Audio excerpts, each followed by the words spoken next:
এই নে, ভালো করে জুতা পরিষ্কার করে দে।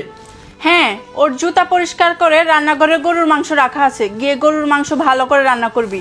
ও আবার গরুর মাংস খেতে খুব পছন্দ করে। মনে হয় যে রাজরানী ওইভাবে বসে আছে।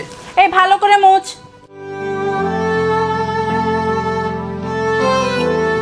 দেখ বোন, তুই আমার সাথে যা করতেছস এটা একদম ঠিক না। আমি তো সম্পর্কে তোর ভাবি হই, তোর বয়সে কত বড়, তুই আমার সামনে এগুলো করতেছিস। তোর জামাই থাকা সত্ত্বেও একজন পরপুরুষকে নিয়ে এসে আবার আমার সামনে এগুলো করতেছিস, আবার আমাকে দিয়ে ওর জুতো পরিষ্কার করাচ্ছিস। আমি তো সম্পর্কে তোর ভাবি হই, বয়সে তোর কত বড়, তুই বল আমাকে দিয়ে এটা করানো কি তোর ঠিক হচ্ছে? এই আমি কি করব না না করব এই কৈফিয়ত কি তোকে দিব? হ্যাঁ, আমি তোকে যেটা করতে বলবো তুই সেটাই করবি। আর তোর হাজবেন্ডকে দেখ, মাসে একবার আসে বাসায়,